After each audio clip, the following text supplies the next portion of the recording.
নির্বাচনকে সামনে রেখে আইন শৃঙ্খলা বাহিনীর জন্য ইউএনডিপির মাধ্যমে 40,000 বডি ক্যামেরা কেনার অনুমোদন দেওয়া হয়েছে বলে জানিয়েছেন অর্থ উপদেষ্টা সালেউদ্দিন আহমেদ।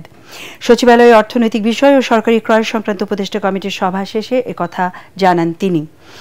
বডি ক্যামেরা কিনতে পুরো টাকা সরকার অর্থায়ন করবে বলেও জানান অর্থ উপদেষ্টা। বলেন, অর্থ, সময় ও স্বচ্ছতা নিশ্চিত করতেই টেন্ডার না করে ইউএনডিপির মাধ্যমে কেনা হচ্ছে এই ক্যামেরা। সালেউদ্দিন আহমেদ বলেন, নির্বাচনের জন্য ইসিকে বাজেট দেওয়া হয়েছে, এতে কোনো কমতি হবে না। প্রশ্নের জবাবে অর্থ উপদেষ্টা বলেন, ডলারের দাম স্থিতিশীল রাখতে বাংলাদেশ ব্যাংক বাণিজ্যিক ব্যাংক থেকে ডলার কিনছে। বডি ক্যামেরা দেওয়া হবে, এটা পুলিশদের জন্য লাগবে 40,000-এর ওইটা করা এস্টিমেট করছে, ওটা আমরা অ্যাপ্রুভ করেছি এবং ওইটা